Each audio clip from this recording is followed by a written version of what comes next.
Benoît, c'est dur ce qui est arrivé à Lilian Brassier hier. Parce qu'on ne peut pas dire que ce soit un mauvais joueur. Il a fait une saison formidable à Brest. Là, hier, c'est une noyade totale. Il jouait très peu déjà avec De Zerbi. C'est aussi une des raisons pour lesquelles on pose cette question. Vous avez entendu Raph, c'est pas a priori en défense où il cible des joueurs. Oui, je ne comprends pas.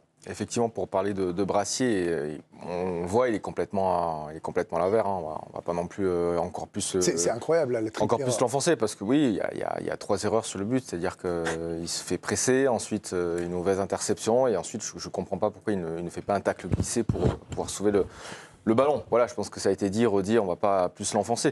Moi, je pointe surtout l'absence de recrutement de défenseurs. Oui, effectivement, il faut recruter un attaquant. Pourquoi pas un milieu? Pourtant, ils sont plutôt bien chargés au milieu de terrain. Et donc, si Mopé se blesse... Oui, c'est pour ça que je conçois le recrutement d'un attaquant. Au milieu de terrain, je pense qu'ils ont ce qu'il faut aussi. Mais défensivement, c'est pas possible. Défensivement, Balerdi, Murillo, la Brassier, pour moi, c'est une défense qui est dans un club qui joue la 7-8e place. Et c'est pas une défense pour l'Olympique de Marseille. C'est pas concevable. À chaque fois que vous attaquez face à l'Olympique de Marseille, que vous mettez bas contre eux et que vous prenez dans le dos, il y a toujours occasion de but.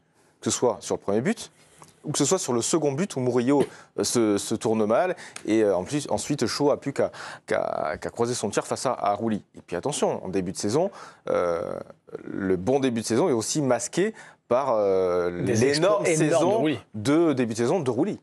Qui a été intervenu sur je ne sais pas combien d'occasions. Je pense que si l'Olympique de Marseille avait un ou deux vrais défenseurs dans une défense à 3, je pense qu'il pourrait viser plus haut. On salue Faro qui dessine pour nous ce soir. Karim Benani, le titre, je ne viens pas vous provoquer, mais vous nous disiez c'est encore jouable, machin. Là, franchement, même quand Paris fait un partout, ils arrivent à prendre un point d'avance. On oublie, ils doivent se concentrer à la lutte avec Monaco. Bien sûr, et il faut faire attention derrière, mais parce que... S'ils sont encore deuxièmes, c'est ça qui est un peu le paradoxe marseillais. Sauf que les 4 premières places ne sont pas assurées, évidemment. Et l'OM aurait pu faire le trou, plus que de regarder devant. Ils auraient pu creuser vraiment l'écart avec le 5e, Nice, creuser l'écart avec des clubs qui ont un peu bloqué Lyon, notamment. Ils vous ont déçu hier. Ouais, franchement, oui. Défensivement, je les ai trouvés à la ramasse, catastrophiques, sans pointer du doigt forcément Brassier, même s'il faut le faire, parce que je ne vais pas revenir sur les erreurs défensives de Brassier, mais chaque fois qu'il a d'ailleurs joué avec l'OM depuis le début de la saison, il y a eu quasiment défaite à chaque fois pour Marseille. Cette défense, elle est très expérimentale de la part de Zerbi. Elle est masquée aussi par des exploits offensifs depuis le début de saison, où ça joue très bien au milieu, ça jouait très bien devant. Derrière, donc il faut recruter absolument, à mon sens, derrière. Moi, je pense qu'il faut même recruter 2 défenseurs, quelqu'un capable de jouer à la place de Murillo à droite, qui est beaucoup trop limité pour moi. Le deuxième but, c'est pour lui. Et dans une défense à 3 derrière, c'est compliqué parce que c'est pas son poste. Murillo, c'est un latéral droit. Là, il y a meilleur que Murillo en hiver ? Je sais pas, j'en sais rien. Moi, je vais faire très court. Il y a un joueur qui est de temps en temps titulaire et de temps en temps sur le banc à Lens. Il y a un mec comme Jonathan Grady qui, dans une défense à 3, qui pour moi a largement sa place par rapport à Murillo. Ça, je suis d'accord. Et c'est un joueur qui ne coûte pas grand-chose. Et qui est formé pour jouer dans une défense à 3. Là, le problème de Marseille, c'est que vous avez Brassier, Balerdi et Murillo dans l'axe qui ne sont pas formés pour jouer dans une défense à 3. Il est toujours là, non ? Oui. Voilà, alors ça, c'est un autre sujet, parce que c'est plus politique que sportif, finalement, maintenant, pour Bemba. Mais c'est vrai que... Mais il le traîne. Bemba, axe droit, ça aurait été... En fait, ce qui est terrible, c'est qu'il le traîne. Je comprends ce que vous dites, politique, ça devient une affaire d'égo, d'hommes, une affaire politique qui peuvent plus s'entendre. Il ne jouera pas, même s'il manque 8 défenseurs, il ne jouera pas. Mais il a le niveau pour être titulaire à l'Olympique de Marseille. Il a le niveau pour être le capitaine de cette défense. Au-dessus de Balerdi. Enfin, on est complètement d'accord avec ce qu'il a montré l'an dernier. Sauf que là, c'est un truc qu'on ne maîtrise pas. C'est politique, c'est avec Longoria, Benassia. On peut dire on a fait des erreurs, on s'est engueulé, on se reparle. En revanche, Marseille, mais je pense que c'est le cas. Je pense que ce que Benassia et Longoria ont vu hier de la défense de Marseille, s'ils ne veulent pas se tromper et veulent atteindre les objectifs en fin de saison, à savoir dans les 3 pour être qualifiés directement, ils sont dans l'obligation minima de recruter derrière. Ils ont acheté eux quand même. Oui, non, mais c'est vrai. À un moment, après, il ne faut pas regarder une autre équipe. Après, tu as le droit de te tromper. C'est quand même leur responsabilité. Tu as le droit de te tromper et tu as le droit de voir des joueurs qui ne s'adaptent pas. Et c'est le cas de Brassier qui ne s'est pas adapté. Et ils n'ont eu aucun état d'âme à transférer Wai au bout de 4 mois parce qu'il ne s'était pas adapté. Même je suis étonné qu'il y ait eu un moment où De Zerbi, on a commencé à dire que ça commençait à prendre son système, sa façon de jouer. C'était le cas, l'enchaînement de résultats était bon. Et puis là, personne ne se dit, tiens, il est un peu responsable aussi peut-être quand ça ne marche pas. Genre le système à 3, il joue très très haut, il laisse beaucoup d'espace dans le dos, de l'énergie que tu envoies, la confiance que tu donnes à tes joueurs. Brassier, il a besoin de quelque chose. Je veux dire, il ne peut pas avoir fait cette saison l'an passé et être devenu complètement nul aujourd'hui, et que tu as des joueurs comme Kondogbia qui passent devant lui, qui ne sont même pas des défenseurs centraux. Donc il y a plein de choses.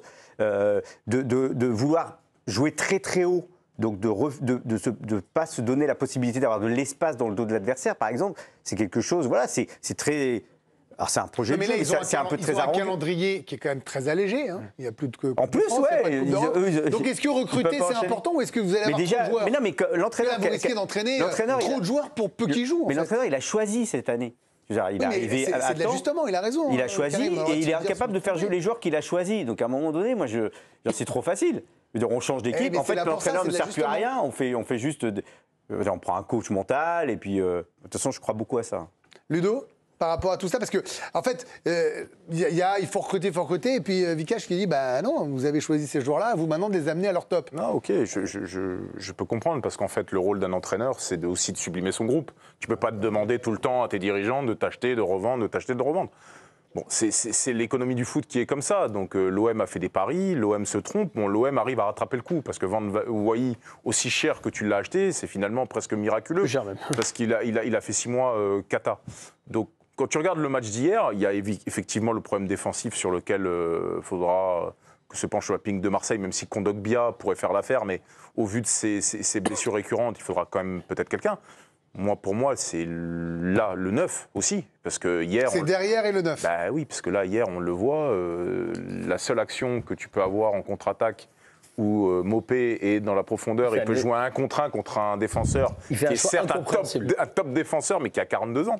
Il ne va pas le chercher en 1 contre 1. Il attend Rabiot. Donc ça veut dire qu'à l'OM, il te manque quand même quelqu'un devant pour te faire des différences de puissance. C'est-à-dire que si tu prends Nguessan, qui est du côté Nice, tu le mets du côté marseillais, le match, il n'est pas pareil. Je vous propose qu'on en parle. On va continuer dans la mercato à partir de l'OM. Je peux pas trop. Vous avez parlé autant que les autres, Ludo, mais il s'est passé des choses détestables. Très intéressant. Bien sûr, comme d'habitude. Il s'est passé des choses détestables en tribune. Contexte très très tendu, rencontre interrompue quelques secondes en raison de chants homophobes. Le match a ensuite repris après une annonce du speaker, mais des chants tendancieux ont continué ensuite. Rencontre marquée également par plusieurs banderoles insultantes déployées au niveau du virage sud où se concentre la majorité des supporters ultras de l'OGC Nice. Le soleil se couche sur la ville de Nice, que la chasse aux rats commence. Banderole jugée raciste par Benoît Payan, le maire de Marseille, qui a interpellé la Ligue hier sur X. Les propos racistes ne sont pas tolérables dans un stade. Je demande à la LFP de ne pas laisser passer. L'OM a exprimé dans un communiqué aujourd'hui sa plus vive indignation. Et dès midi, c'est la Ligue de football qui, à son tour, a publié un communiqué dans lequel elle condamne fermement les chants homophobes et sexistes ainsi que les banderoles racistes et sexistes déployées. L'ensemble des incidents de la rencontre sera à l'ordre du jour de la prochaine commission de discipline qui aura lieu mercredi 29 janvier. Très engagée en matière de lutte contre les discriminations, la LFP a déployé depuis plusieurs saisons une stratégie ambitieuse mêlant des ateliers de sensibilisation, des campagnes de communication et des sanctions disciplinaires très fermes. Retrait de points, fermeture de tribunes, amendes. Pour appuyer cette stratégie, la LFP appelle de ses vœux l'identification et l'interpellation des individus auteurs de faits discriminatoires dans les stades. Les supporters racistes, sexistes et homophobes n'ont rien à faire dans un stade de football. Étienne Moati, notre confrère du journal, nous dit que la soirée pourrait coûter très très cher à l'OGC Nice parce que si les dirigeants niçois ont vu cette banderole et n'ont pas réagi, ça pourrait être très grave. Le club qui risque au moins un huis clos partiel pour une ou plusieurs rencontres, voire un huis clos total. Voilà. Bon, le dégoût encore, comme d'habitude. Alors certains politiques réagissent que quand c'est au Parc des Princes, on verra ce qui se passera là. Le dégoût, il n'y a pas d'autre mot. On le craignait, hein. Vendredi, on se disait est-ce que la fête était gâchée, vous étiez là, hein, Karim. Ouais. On avait évoqué ça, on va continuer d'en parler.